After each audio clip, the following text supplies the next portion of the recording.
کر ڈالی، لوگوں کے مزاج کو پرکھا، ان کی ثقافت کی جھلکیاں دیکھی، عادات اور اطوار کا مشاہدہ کیا، اور پھر وہی تقابلی مقابلہ، اور بے اختیار منہ سے نکلتا ہے کاش۔ یہ کاش اپنے اندر سبھی کچھ سموئے ہوتا ہے، خواہش، دعا، آہ۔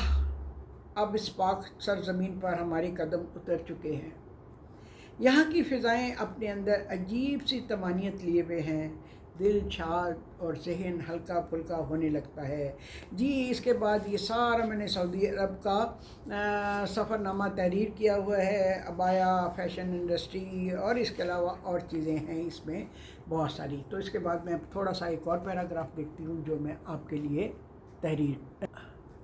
جی سعودی عرب کے تعارف کے بعد، بلاوا کے بعد، میں نے آپ کے لیے یہ ایک پیج نکالا ہے۔ یہ اس وقت ہم ہیں موراکو میں، اور موراکن بات دنیا بھر میں مشہور ہے۔ تو موراکو میں نا مجھے کافی میری فلو وغیرہ ٹائپ ہوا، اس سے طبیعت بھی کافی کچھ ڈاؤن ہو گئی ایک دو دن۔ تو اس دوران میں نے یہ جو ایکسپیرینس کیا نا، میں آج ذرا میں نے سوچا کہ چلیں آپ کو ایک ہلکی پھلکی اور بھی تحریر جو پڑھ کے سنا دوں۔ جی ہاں، موراکن بات اینڈ مساج۔ پیاری سی ہماری جو گائیڈ تھی نا، پاکستان سے ہی گئی ہوئی تھی، مہرین اس کا نام تھا۔ پیاری سی مہرین نے مشورہ دیا کہ میں موراکن بات اور مساج لوں تو طبیعت بہتر محسوس ہوگی۔ ریٹ بھی بہت مناسب تھے، یعنی 350 ریال۔ لہٰذا ناشتے کے بعد میں ہوٹل کے تہہ خانے میں لفٹ کے ذریعے گئی، جہاں مزید چند سیڑھیاں اتر کر سپا تھا۔ سیڑھیوں میں ہر سٹیپ پر موم بتیاں روشن تھیں، جس سے ماحول طلسماتی سا لگ رہا تھا۔ بہرحال نیچے پہنچی تو سامنے کاؤنٹر پر ایک خاتون کھڑی تھی۔ اب یہاں زبان من ترکی والی بات تھی، ترکی نمی دانم والا معاملہ تھا۔ میں نے اشاروں کی زبان سے مدعا بیان کیا، اور اس نے کیا سمجھا معلوم نہیں، میرے سوا اور کوئی بھی وہاں نہ تھا۔ وہ مجھے کمرے میں لے گئی اور ایک پیکٹ دے کر باہر نکل گئی کہ میں لبادہ پہن لوں۔ سو میں نے وہ ٹاول گاؤن پہن لیا۔ پھر وہ آئی اور مجھے ایک دوسرے کمرے میں لے جا کر ایک چبوترے پر لیٹ جانے کو کہا۔ میرا گاؤن اتار کر اس نے کھنڈی پر لٹکا دیا اور خود دروازہ بند کر کے باہر چلی گئی۔ کمرہ سخت گرم اور چاروں طرف سے بند تھا۔ قدرے خوف بھی محسوس ہوا کہ اگر یہاں میرا دم گھٹ گیا تو کیا ہوگا۔ اتنی دیر میں چاروں طرف سے دھوئیں کے بادل اٹھنے لگے۔ کمرے میں جو پانی سے بڑا حوض تھا، اس میں سے بھاپ نکلنے لگی۔ چشم زدن میں کمرہ بادلوں اور بھاپ سے اس طرح بھر گیا کہ مجھے اپنا آپ بھی دکھائی نہیں دے رہا تھا۔ سر سے پاؤں تک پسینے میں شرابور تھی۔ اتنے میں دروازہ ذرا سا واہ ہوا، ٹھنڈی ہوا کا ننھا سا جھونکا محسوس ہوا، اور ساتھ ہی اس خاتون کی جھلک دکھائی دی جو ہاتھ کے اشارے سے پوچھ رہی تھی کہ ٹھیک ہو نا۔ میں تو خود کو ہلکا پھلکا ہو کر بادلوں میں تیرتا ہوا محسوس کر رہی تھی۔ چھت پر روشن چھوٹے چھوٹے بلب، آسمان پر چمکتے ہوئے ستارے لگ رہے تھے۔ میں نے اپنے بازو پر چٹکی لی کہ کہیں میں اس دنیا میں ہوں یا پھر جنت میں۔ کچھ عرصہ بادلوں پر اڑتی رہی، پھر آہستہ آہستہ بادل چھٹنے لگے، روشنی ہونے لگی۔ وہ خاتون اندر آئی جس نے ربڑ کی قسم کا لباس پہن رکھا تھا۔ اب گرم پانی کے حوض میں سے جگ بھر بھر کے میرے اوپر ڈالنے لگی، اور پھر جب جی بھر کر پانی بہا چکی تو میرا گاؤن میرے اوپر ڈال کر دوسرے کمرے میں آنے کو کہا۔ دوسرے کمرے کے وسط میں پتھر کی ایک لمبی سی میز تھی، جیسے ڈاکٹروں کی آپریشن ٹیبل ہو۔ اس پتھر کی میز کے عین نیچے پانی کا پائپ اس طرح نصب تھا جیسے کاریں دھونے والوں کے ہاں ہوتا ہے۔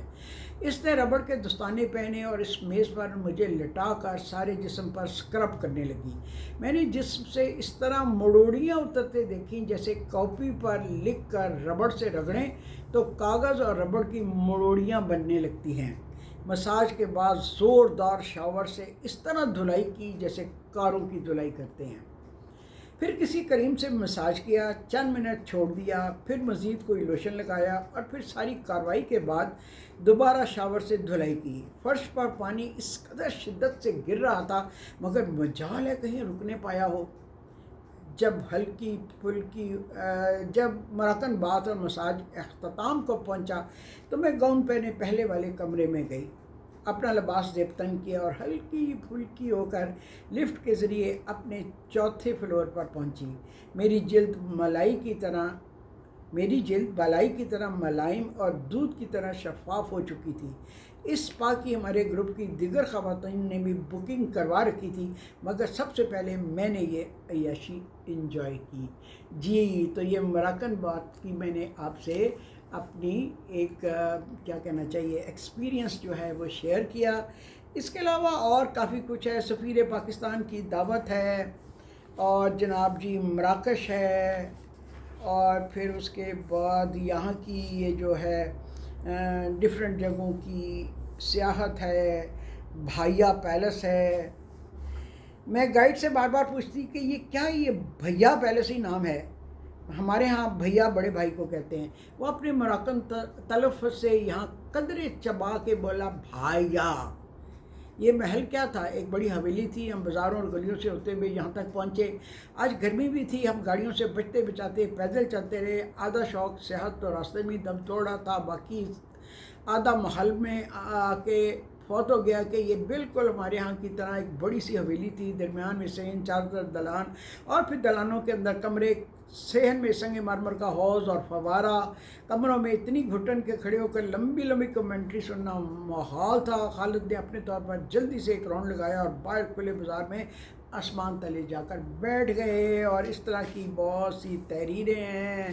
اور جناب جی مراکش سے فیض روانگی ہے، اور بس اس طرح کے ایکسپیرینسز ہیں، تانجیر ہے۔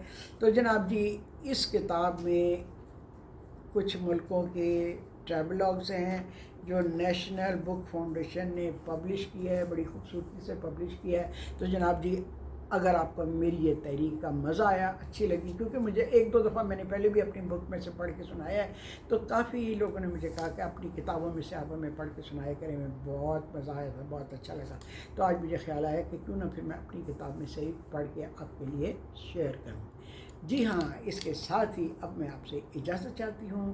یہاں بیٹھے بیٹھے میں نے دو اپنے ویڈیوز بنا لی ہیں کتاب کے ہی حوالے سے، اسی جگہ سے، ٹھیک ہے؟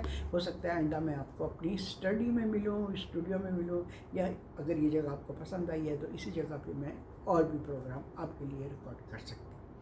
اللہ حافظ، خوش رہیے، آباد رہیے، خوشیاں بانٹتے رہیے، خوشیاں سمیٹتے رہیے، اور اپنے وجود کو کبھی بھی بیکار نہ سمجھیے، کیونکہ عمر جو ہے وہ جسٹ اے نمبر ہے۔ سیکھنے کا عمل جاری اور ساری رہنا چاہیے، اور کتابوں سے دوستی آپ کو کبھی تنہا نہیں ہونے دیتی۔